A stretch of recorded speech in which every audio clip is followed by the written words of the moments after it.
Hi, so today we're going to talk about how to win life's lottery using parallel realities. Wow, okay, now I'm sure you've gathered by now that this is a law of attraction kind of video, and I'm sure you've seen the scads of LOA videos all over YouTube right now. It's very much the flavour of the month, and it's no longer a secret as it seems to have been for the longest time. But I can understand how you might look at it and think, well, I mean, is this a real deal, or is it just something that sort of airheads and space cadets think about because it makes them feel all warm and fuzzy?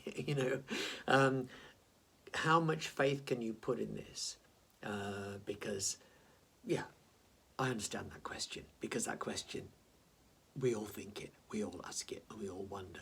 So what I'm going to do today is I'm going to actually talk about how it works, the science behind how it works. Now, that's another thing, of course. You might have seen videos on YouTube that say the science behind law of attraction, and then you watch this video and you get some guy coming out with some scientific-y kind of ad words like vibration, frequency, and all that, but they're just words, no actual explanation at all. Well, that's all going to end. Today I'm going to give you the real explanation. For other people, some of you might be saying, oh my God, he's going to go into a whole load of scientific stuff. No, I don't think I'm going to be able to understand this a little bit. If I can understand it, you guys are way ahead already. Okay, so I'm going to give you a little bit of a background on this. Now, you guys probably know by now this law of attraction thing's been around a very, very long time. But the first time somebody started getting scientific about it and trying to work out what's going on was this guy, a Russian mathematician by the name of Pyotr Uspensky, who was doing his thing round about the turn of the 20th century. Now then, Uspensky, that's a name to remember. And you've probably forgotten it already, but that doesn't matter, because what is important is what he had to say. Now, first of all, he did do some very, very heavyweight scientific stuff in which he proved that time is the fourth dimension of space, and Albert Einstein, who you've probably also heard of, he more or less did come to the same conclusion by different means, but around about the same time, and we trust them. We're not going to try and, okay, if they say it, we'll believe it. And but Uspensky was a little bit different, because he sat down on his settee and thought, well, I mean, if time is the fourth dimension of space, well, what's it like then? And what difference does it make to me? The kind of questions that we ask, they're the answers that we want.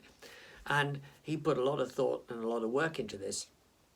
And basically, this is kind of what he came out with. Now, we live in a three-dimensional world, as you know. And of course, we're very good at seeing three-dimensional things. We can see the whole of three-dimensional things. We can see lines easily. We can see squares easily. We can see a cube easily. But in fact, we can see all of those things. But what we can't see is all of time. We can only see one little point at a time. And if we were four-dimensional beings, if we could see all of time at the same time, see it all at once, we would see things very, very differently to how we see them. And as you know, as we see them, this is how it looks to us. It looks to us like what's happening now is real, and it looks to us like what happens dead and gone, and it looks like, well, we still don't even know about the future. Some people say fate, some people say freedom of choice, all these different ideas. Nobody knows anything anyway. Now, Uspensky said, this is completely wrong.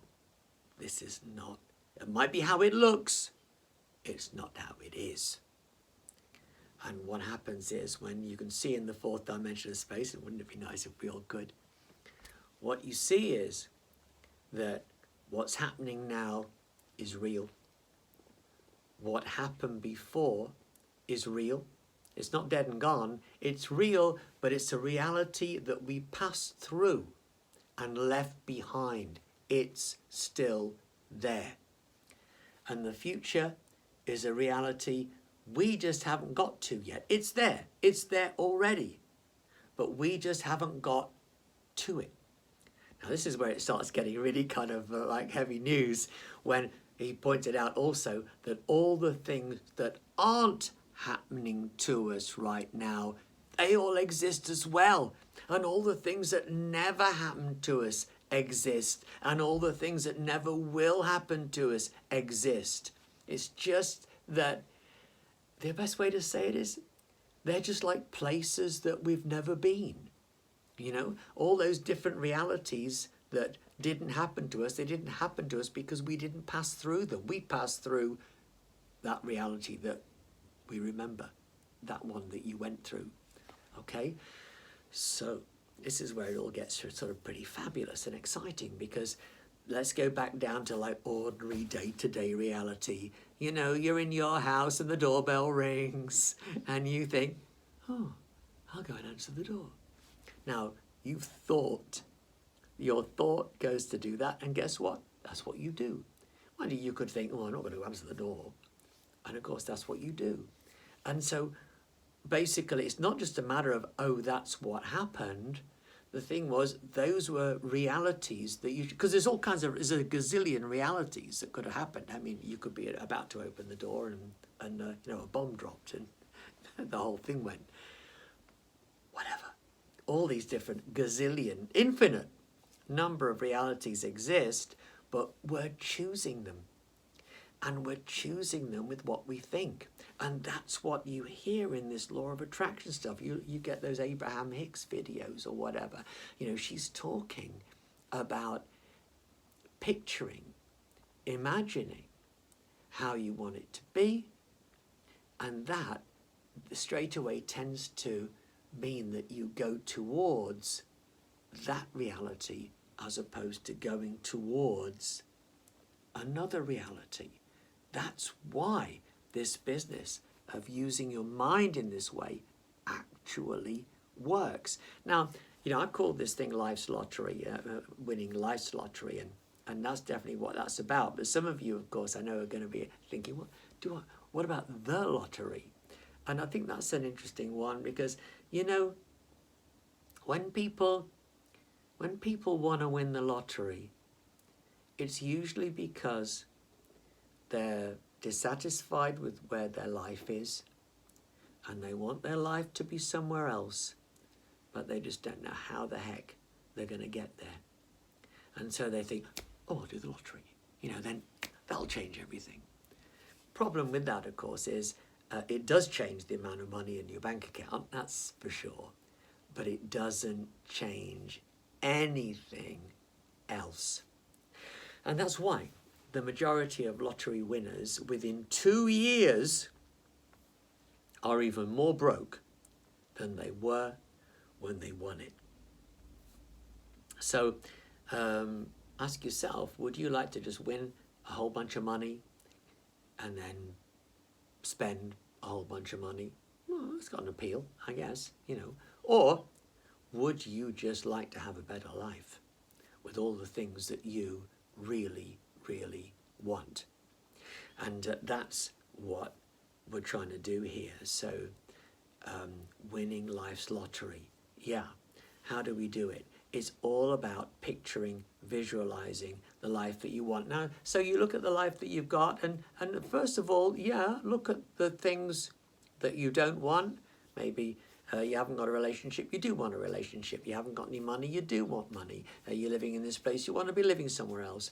You know, so you isolate what the thing is, but then what we know, instead of obsessing about it, which usually tends to just cause us to stay there and paralyze us, instead of doing that, you picture,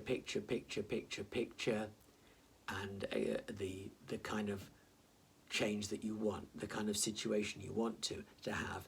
And you think of it in a way, you're imagining it like the way a daydream isn't futuristic. A daydream is now, isn't it? When you're daydreaming something, it feels like it's happening now. Picturing it like it's happening now is, and enjoying how it makes you feel when you're picturing it now is the key to making that thing happen. And it makes it happen because it's on a spirit, if you like, spiritual plane, you could use that word, in that you're approaching that reality, the reality in which you have that better relationship, the reality in which you have more money, the reality in which you live in this better house, because that reality does exist. Not, oh, that will never happen. It exists. It actually, which that even psychologically is massively different, just being aware of the fact that this thing actually exists. And all you've got to do is actually go there. Instead of going here, you go there, to that place.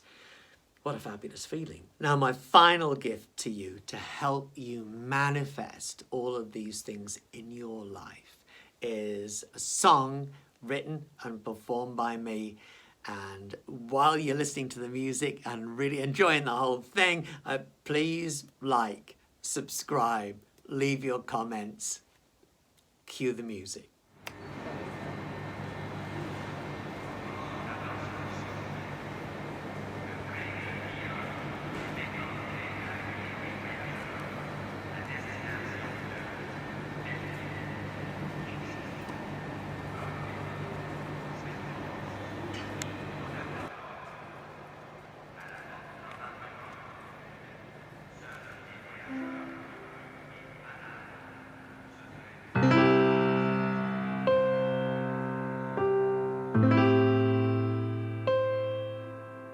You're the light of my life, the light of my days, the things you do, you're winning ways. You're the light of my life, light of my days, with every single word you say, you make every morning, every night, every minute feel right.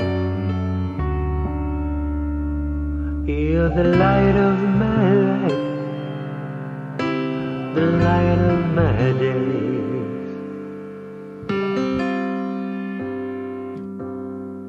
You're the light of my life, the light of my days, with each and every step you take. You're the light of my life, the light of my days, the darkest cloud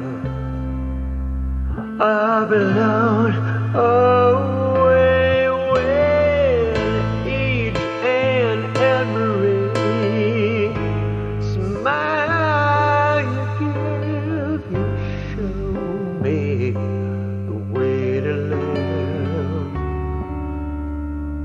You're the light of my life, the light of my days.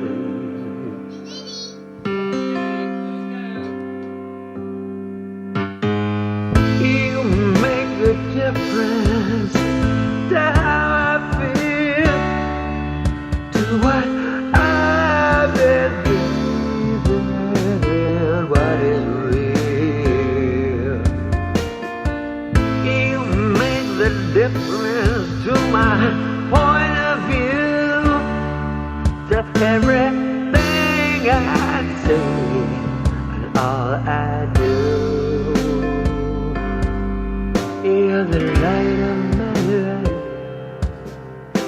the light of my days, the things you do, you're winning You're the light of my life, the light of my days. With every single word you say, you make every morning, every night, every minute feel right. You're the light of my life, the light of my days. You're the light of my life, the light of my days. You're the light of my